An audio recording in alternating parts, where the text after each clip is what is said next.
అలాగే తెలుగుదేశం కూటమి 47.68 ఓట్ల శాతాన్ని సాధించి 10 నుండి 12 పార్లమెంటు స్థానాల్ని గెలవనున్నది. 4.03% ఓట్లు కాంగ్రెస్ పార్టీ మరియు ఇతర పార్టీలకు లభించినాయి. ఏ పార్టీకి కూడా ఇంకా వేరే పార్టీలకు సీట్లు లభించేటువంటి అవకాశం లేదు.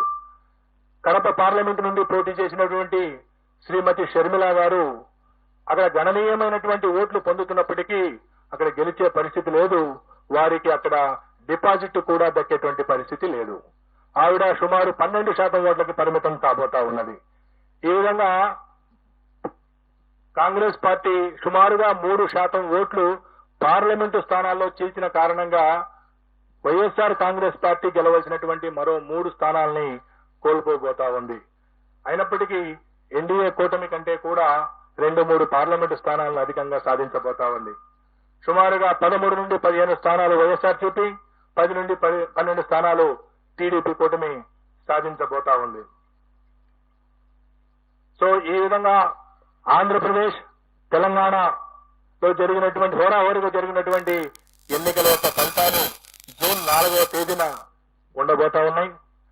జూన్ 4వ తేదీన మా ఈ ఆరా సంస్థ వైపు నుండి ప్రకటించినటువంటి పోస్ట్ పోలు నిజం కావాలని, గత 16 సంవత్సరాల్లో అనేక ఎన్నికల్లో వాస్తవానికి ఫలితాలకు దగ్గరగా మా ఆరా సంస్థ ఏ విధంగా అయితే ఫలితాలను ప్రకటించిందో అదే స్థాయిలో ఈ ఫలితాలను ప్రకటిస్తున్నామని తెలియజేయడానికి గర్వపడతా ఉన్నాం.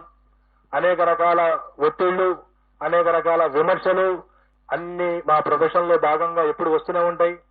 ఎప్పుడు కూడా ఎటువంటి ప్రభావాలకు లోను కాకుండా సంస్థను సంస్థగా మేము నమ్మినటువంటి వృత్తిని వృత్తిగా భావించి ఎన్నికల కంటే ముందు ఏదైనా లీకులు ఇవ్వమని ప్రకటించమని ఎన్ని రాజకీయ పార్టీలు కోరినప్పటికీ ఎక్కడా ప్రతిస్పందించకుండా, ఒక్క ఓటర్ను కూడా ప్రభావితం చేయకుండా పోలింగ్ ముగిసిన తర్వాత సుమారు 21-22 రోజుల తర్వాత మేము ఈ ఫలితాలని మీ ముందు పెడుతున్నాము. కాబట్టి ఈ ఫలితాల ద్వారా ఎవరూ కూడా ఎటువంటి ఫలితాలు వచ్చే వరకు 4వ తేదీ ఫలితాలు వచ్చే వరకు ఆందోళన చెందవలసిన అవసరం లేదు.